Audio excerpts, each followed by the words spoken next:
Este ejercicio nos pide lo mismo. En todo caso, no nos pide hallar centro de gravedad, ¿no? Pero por si acaso también lo hacemos. Pero nos piden hallar el momento de inercia respecto al eje X, al eje y el producto de inercia y los momentos principales máximo, mínimo y el ángulo óptimo. Y aparte me da su fórmula, ¿no? No está muy clara aquí la fórmula, pero por eso ustedes tienen que memorizarse esta fórmula. Al menos, al menos estos dos, porque los demás pueden escribirlo en una hoja si quieren. Lo siguiente que nos dice este ejercicio, ¿no? Nos da esta figura. Podemos dividirla en dos, ¿no?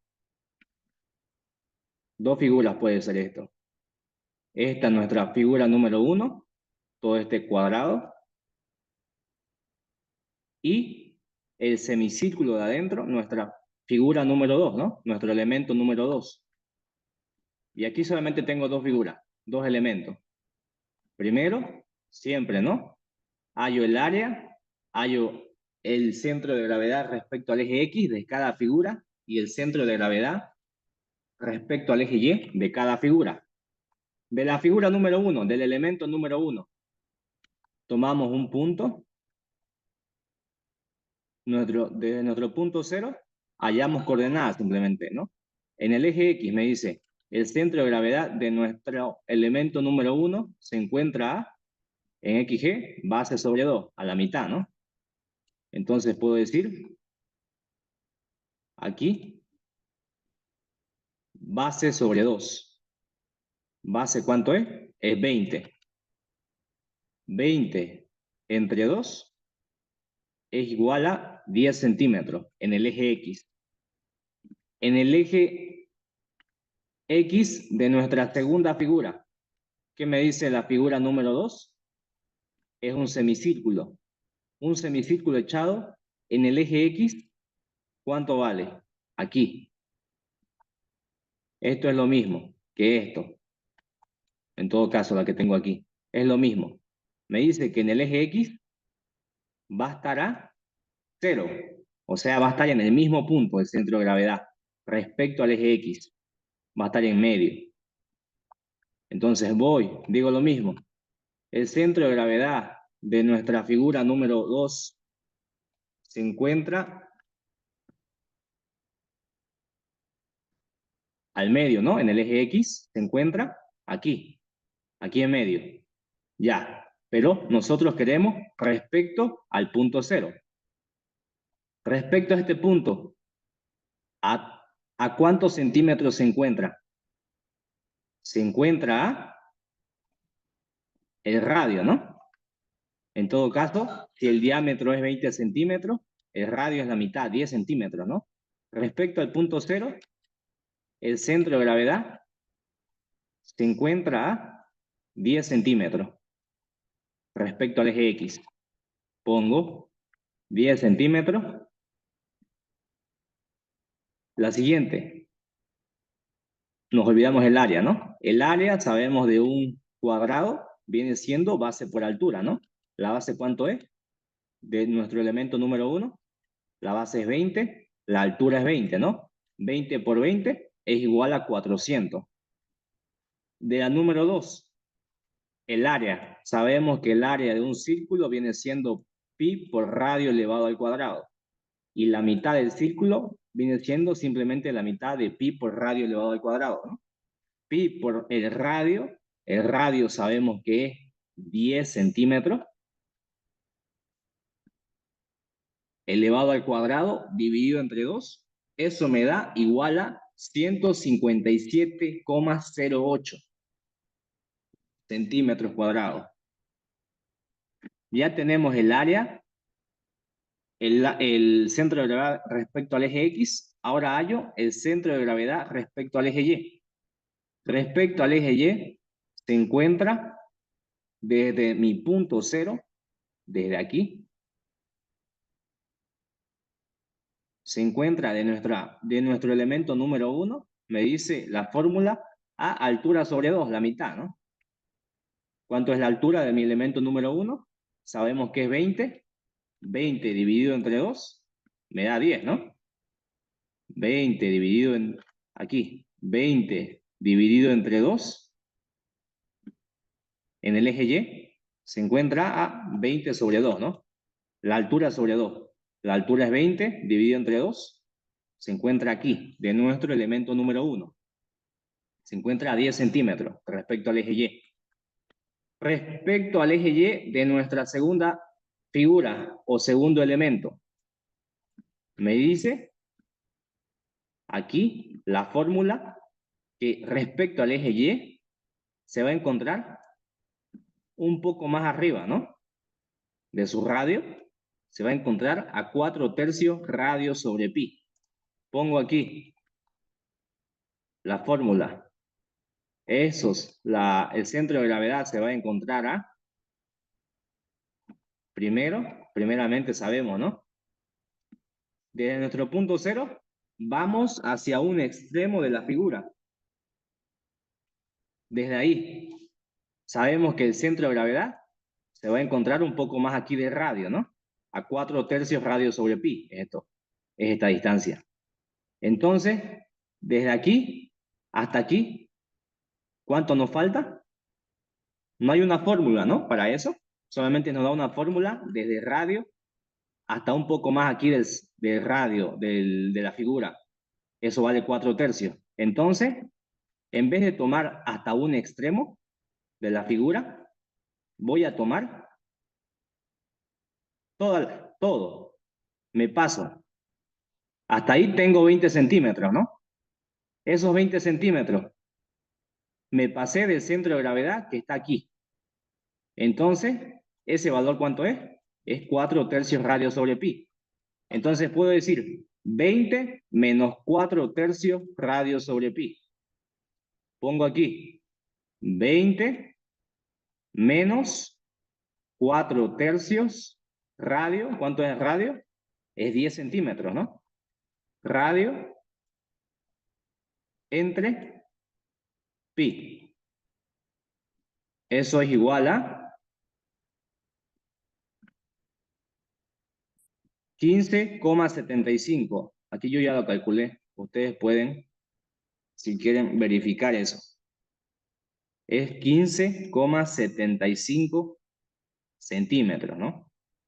Entonces, respecto al punto cero de la figura número 2, tu centro de gravedad respecto al eje Y se encuentra a 15,75 centímetros. Esta distancia se encuentra a 15,75 centímetros. Voy a la siguiente. Ya hallé el área, el centro de gravedad respecto al eje X y el centro de gravedad respecto al eje Y. ¿Qué me falta hallar? El área total.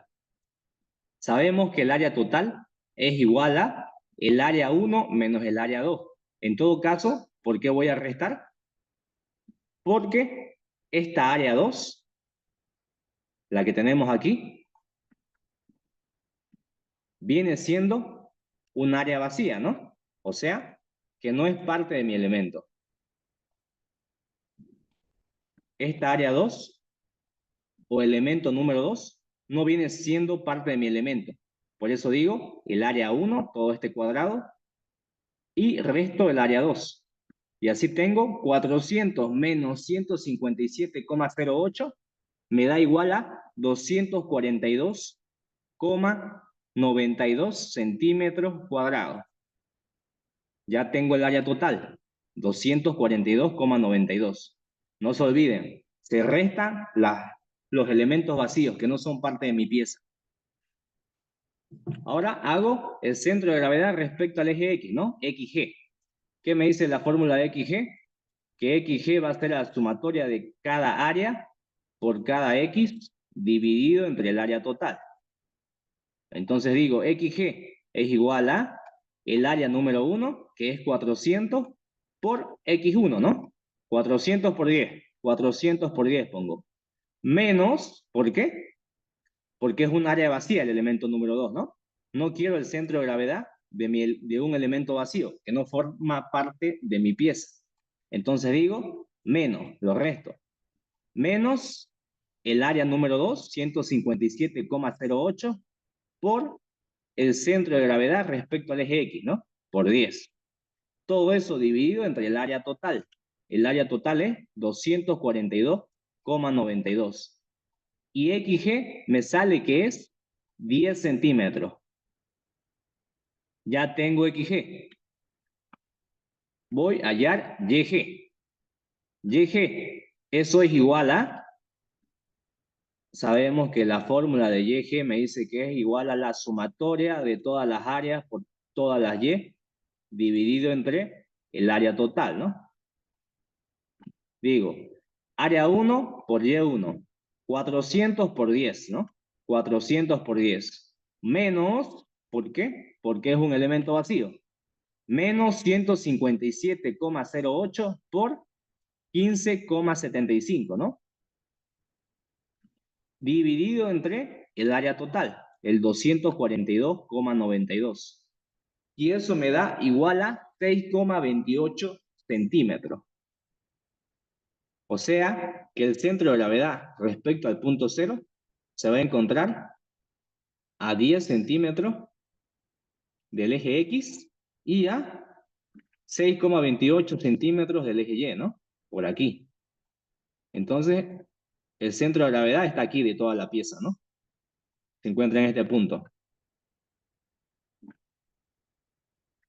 Vamos a hacer lo siguiente. El momento de inercia. Ahora sí, lo que nos pide. IX, IY y XY.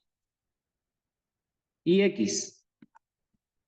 Como aquí nos le pide centro de gravedad, XG, ustedes pueden obviar esto.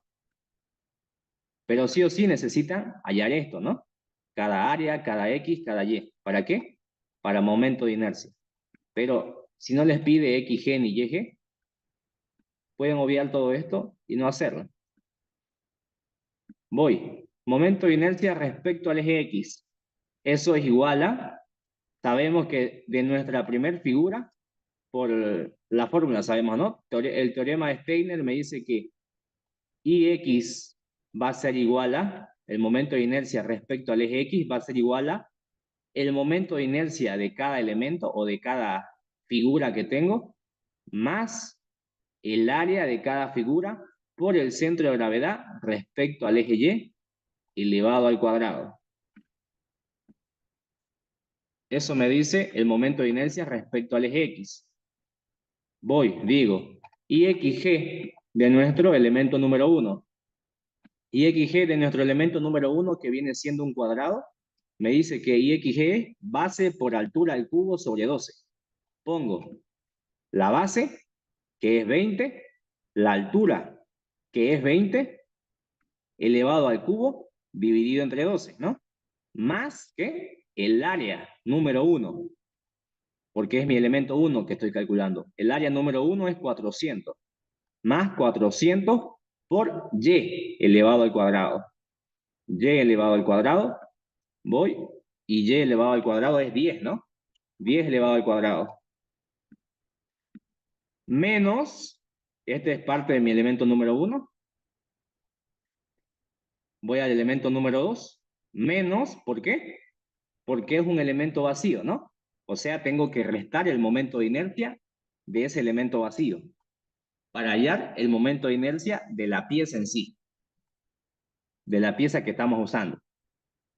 Y X me dice que es igual a de un semicírculo echado en el eje Y, en el eje X diré, ya sea este o este, es el mismo. Está echado en el eje X. Me dice que IXG va a ser 0,11 por radio elevado a la cuarta. Voy, digo, menos IXG, 0,11, el radio, ¿cuánto es?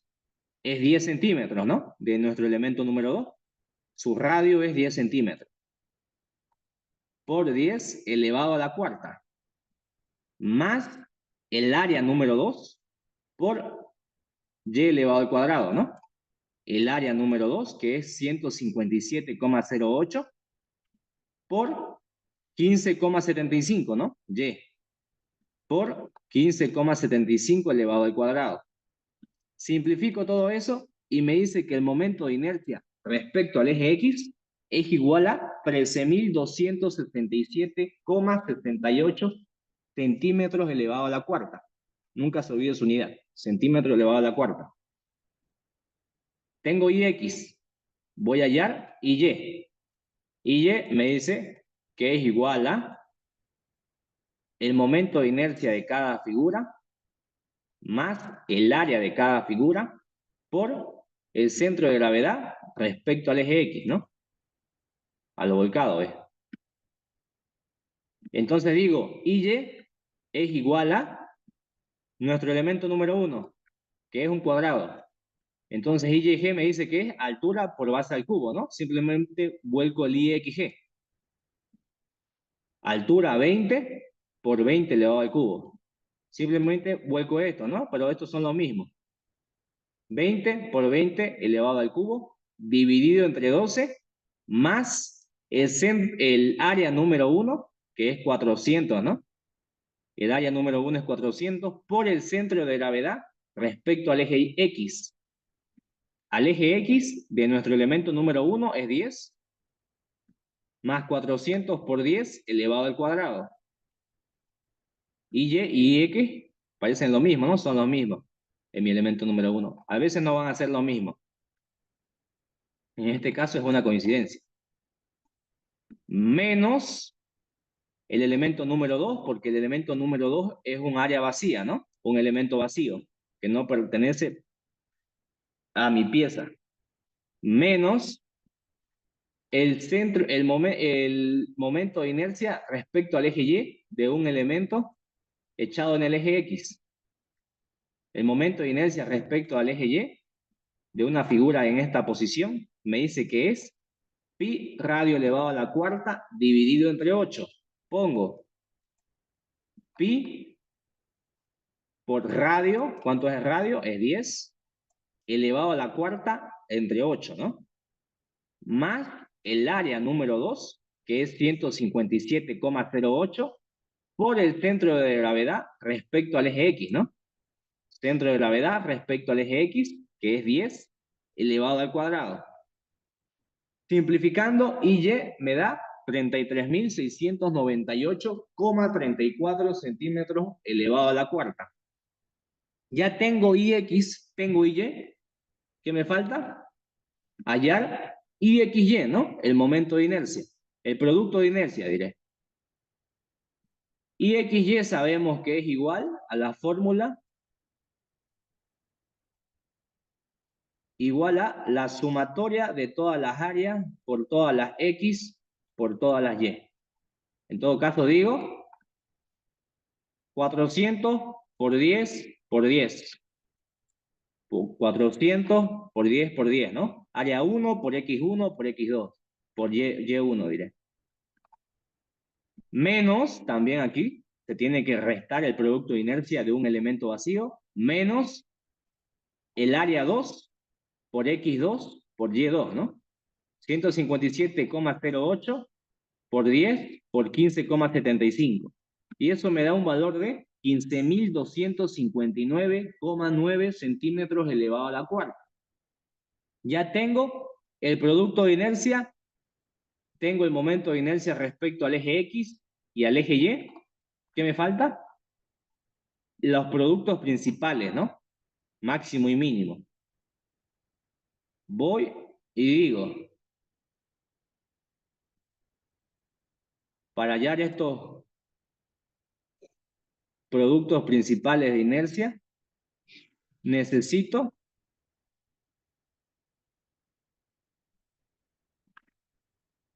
conocer mis momentos de inercia. Aquí tengo Ix, tengo Y. Digo, por el círculo de Moore sabemos que primeramente trazamos una recta horizontal. Pongo primero el valor menor, que viene siendo, ¿cuál? ¿Cuál es menor? Ix es 13.000 y Y es 33.000. Entonces el menor es Ix, ¿no? Viene siendo Ix aquí. El menor Desde mi punto cero, pongo primero el menor, que viene siendo IX. Después pongo el otro, IY. Si IX es 13.000, IY 33.000, va a estar como por aquí, ¿no? Por aquí. Ya. Ahí tengo IY. ¿Dónde pongo IXY? Donde desde nuestro punto cero, donde IY llegue, donde el último, trazamos una recta, donde el mayor producto de inercia, ahí trazamos una recta perpendicular a la recta horizontal, o sea, una recta de 90 grados. Ese va a ser mi IXY, que viene siendo 15.259, ¿no? Ese es mi IXY. Ya tengo IX, IY y IXY hallados. Lo que hago es lo siguiente.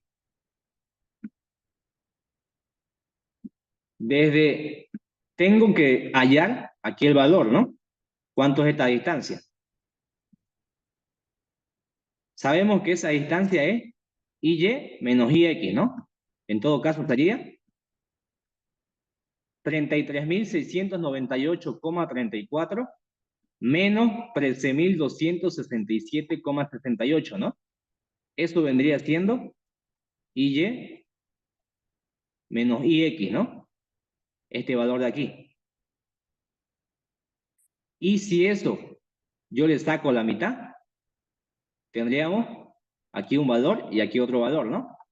Y ese valor sería IY menos IX, IY menos IX dividido entre 2, me dice que es 10.215,33. Entonces aquí tengo IY menos IX dividido entre 2, ¿no? ¿Y eso cuánto sería? 10.215,33. Eso sería 10.215,33. Eso tengo. Y desde la mitad trazamos una recta hasta el otro extremo de IXY. Hasta aquí. Y ese va a ser nuestro radio de giro. Donde ahí giramos, hacemos un círculo de Moore, hacemos un semicírculo. Y aquí, ahí tenemos el momento principal máximo y mínimo, ¿no? I1 y 2. Desde nuestro punto cero hasta donde intersecte el círculo de Moore, donde haya la primera intersección, ese va a ser mi momento principal de inercia mínimo, ¿no? Y desde nuestro punto cero hasta la siguiente recta que intersecte el círculo de Moore con la recta horizontal, ese va a ser mi momento principal de inercia máximo, ¿no? I1. Entonces, digo, tengo que hallar I2 y I1. Tenemos nuestra fórmula que dice que I1 es igual a IX más IY dividido entre 2 más el radio I1. Y me dice que I2 es igual a IX más IY dividido entre 2 menos el radio, la fórmula analítica. Entonces, ¿qué viene siendo IX más IY dividido entre 2? Viene siendo la distancia desde el punto cero hasta el radio de giro, ¿no? Hasta ahí tengo este valor. IX más IY dividido entre 2. Tengo ese valor. Y si yo le sumo el radio, yo le sumo esto, que esto viene siendo la misma distancia aquí, porque es un círculo, ¿no? Sabemos que es el mismo radio, aunque aquí no se ve. Entonces, si sumamos eso, si sumamos la línea amarilla y la línea roja, tenemos I1, ¿no? tenemos I1. Si sumamos el radio más, tenemos I1. Pero si restamos el radio, o sea, quitamos esto, y solo tengo esta línea amarilla de aquí, tengo I2.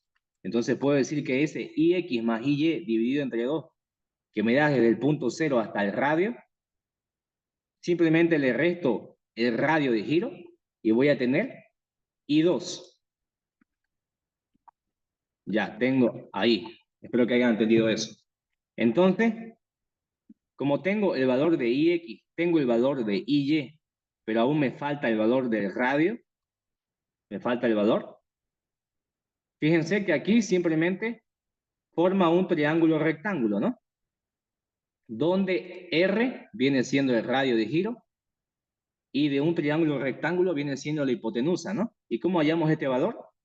Por el teorema de Pitágoras, que me dice que el radio o la hipotenusa es igual a la raíz cuadrada de la sumatoria de sus catetos elevado al cuadrado, ¿no? En todo caso, y la raíz cuadrada de IXY elevado al cuadrado más 10.215,33 elevado al cuadrado. Y el radio de giro me dio 18.363,48. 18.363,48. Entonces digo, I1 es igual a IX más IY. Me dice que 13.267,68 más 33.698,34 dividido entre 2 me sale 23.483,01. Y a eso, si yo le sumo el radio, o sea, el 18.363,48, me da el momento de inercia principal máximo 41.846,49 centímetros elevado a la cuarta. Ya tengo I1. Voy al otro. Voy a I2. IX más IY dividido entre 2. Son los mismos estos, ¿no? Entonces es el mismo valor de, es el mismo de 23.483,01, ¿no? En este caso, aquí simplemente le resto el 18.363,48 y me da I2 inferior a I1, ¿no? En la gráfica lo vemos, que es mucho menor el valor. Me da 5.119,53 centímetros elevado a la cuarta. Tengo I1, tengo I2. ¿Qué me pide? No me pide el producto principal, ¿no? Pero igual aquí lo ponemos. El producto principal, si ya se olvidaron, I12 es igual a 0. Siempre, en todos los ejercicios les he dicho, ¿no? Que siempre va a ser igual a 0. No tiene otro valor. I12, el producto principal de inercia, es 0. Me falta el ángulo óptimo. Aquí me olvidé poner, que ya viene en el círculo de Moore, el doble ángulo óptimo, ¿no? Y para hallar esto, el doble ángulo óptimo, sacamos la tangente, ¿no? La tangente del doble ángulo óptimo es igual a el cateto opuesto IXY sobre el cateto adyacente, ¿no? 10.215,33. Digo, la tangente del doble ángulo óptimo va a ser igual a IXY dividido entre 2.215. Despejo tangente, pasa tangente menos 1 o algo tangente. Y el doble ángulo óptimo me dice que da 56,2 grados. Pero yo quiero el ángulo óptimo, es lo que me pide. El ángulo óptimo. Entonces digo que el ángulo óptimo de giro va a ser, lo paso a dividir el 2, 56,2 dividido entre 2 me da 28,1 grados. Hasta aquí ya tengo el ángulo óptimo y ya está resuelto mi primer ejercicio. ¿Alguna pregunta hasta aquí?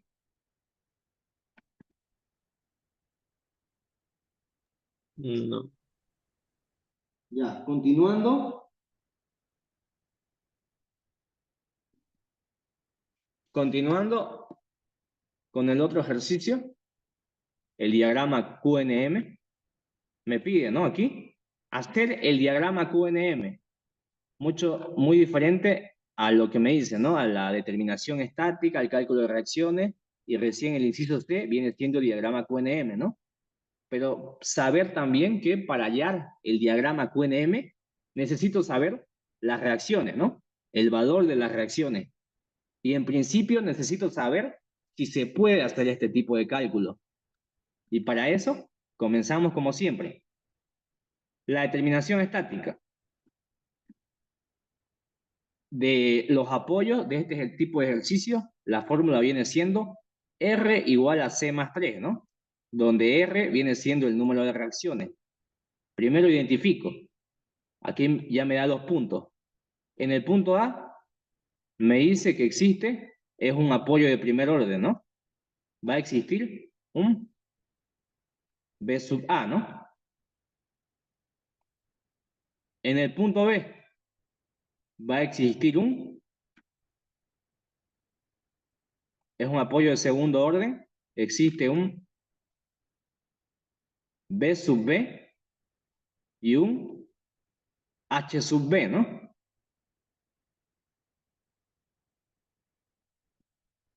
Un H sub B. Pero aquí miren ya, está mal el sentido, ¿no? Va a la izquierda H sub B y este 50 por coseno de 60 aquí también está yendo hacia la derecha, ¿no? Y no hay otra fuerza horizontal, entonces se va a mover hacia la izquierda, ¿no? Todo mi elemento. Entonces digo que H sub B no tiene que ser hacia la izquierda, tiene que ser hacia la derecha, ¿no? H sub B hacia la derecha.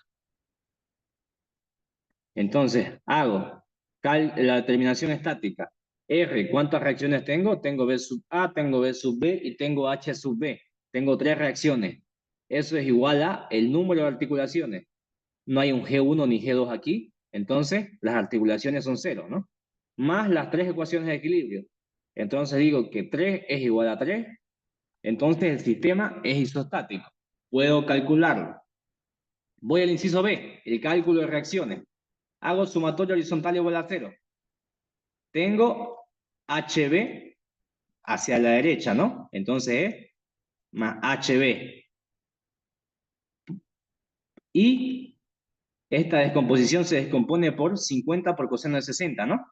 Y como está yendo hacia la izquierda su descomposición horizontal, va a ser menos 50 por el coseno de 60, ¿no? Todo eso igual a 0. El menos 50 por coseno de 60 pasa al otro miembro a sumar y me sale que H sub B es igual a 50 por coseno de 60. Entonces H sub B, simplificando, me va a salir 25 kilogramos. Y me da aquí, mira, el sentido, un signo positivo, ¿no? Que me indica que el sentido es correcto de H sub B. Voy haciendo la sumatoria vertical igual a 0. Hago la sumatoria de todas las fuerzas verticales. Este 50 está yendo hacia abajo, menos 50. B sub A está yendo hacia arriba, más B sub A. 200 está yendo hacia abajo, menos 200.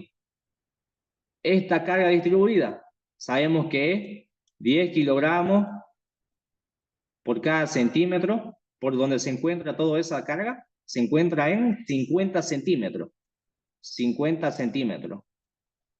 Centímetro con centímetro se va y me da la fuerza en kilogramos, ¿no? 10 por 50. Por gravedad sabemos que van hacia abajo las cargas distribuidas, o todo elemento, o toda pieza por gravedad va hacia abajo, entonces es negativo, ¿no?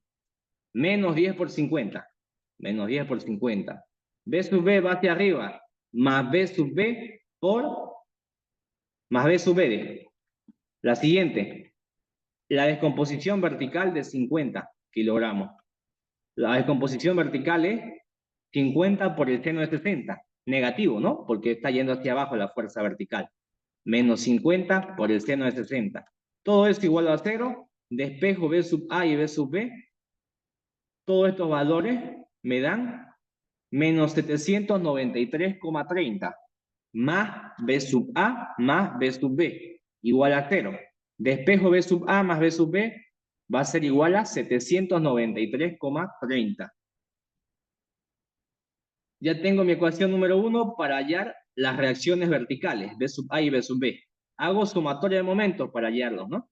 Sumatoria de momentos, tanto en el punto A o en el punto B, en cualquiera de las dos, para que se elimine una de estas fuerzas, ¿no? Hago sumatoria de momentos respecto al punto A. Vamos, sumatoria de momentos respecto al punto A igual a 0. Digo, esto es una sumatoria de momentos normal, ¿no? Tomo las fuerzas que hay a la izquierda y las fuerzas que hay a la derecha, que hagan un momento. 50 kilogramos hace un momento. Respecto al punto A, hay un efecto de giro de 50 kilogramos antihorario, ¿no? Antihorario es negativo, horario positivo. Si es antihorario, digo menos 50. Sabemos que momento es igual a fuerza por distancia, ¿no? La fuerza es 50 kilogramos, negativo. Digo, menos 50 por la distancia respecto al punto A, que viene siendo 40 centímetros, ¿no? Menos 50 por 40. La siguiente. B sub A respecto al punto A no hace ningún efecto de giro, ¿no? Choca directamente al punto. Respecto al punto D, 200 kilogramos, hace un efecto de giro horario, ¿no? La fuerza es 200, la distancia respecto al punto A, donde se encuentra la fuerza que hace el momento, es 15 centímetros, ¿no? Más 200 por 15. Pongo más 200 por 15. La siguiente, la carga distribuida. Sabemos que todo esto hace una fuerza. ¿Cuál es la fuerza? 10 por 50, donde se encuentra, ¿no? 10 por 50 por la distancia respecto al punto A. La distancia respecto al punto A va a ser la mitad de la carga, ¿no? A la distancia de la mitad de la carga. Por centro de gravedad sabemos que la sumatoria de las fuerzas de esta carga se encuentran en el medio, a base sobre 2. Entonces, si se encuentran en el medio, la mitad de 50 es 25, ¿no? 25. Respecto al punto A, se encuentran a 15, 30 más 25, 55 centímetros, ¿no? Digo, por gravedad, sabemos que las fuerzas distribuidas van a ir hacia abajo, ¿no? Van a caer. Respecto al punto A, hace un efecto de giro positivo. Entonces digo, más 10 por 50, que es la fuerza, por 55 centímetros, que es la distancia respecto al punto A. La siguiente fuerza, B sub B, ¿qué efecto de giro hace respecto al punto A? B sub B hace un efecto de giro antihorario, ¿no? Menos B sub B por la distancia respecto al punto A, 50 más 30, 80. Menos B sub B por 80. La siguiente. Aquí la horizontal no hace ningún efecto de giro, ¿no? Porque va directo hacia el punto. Pero 50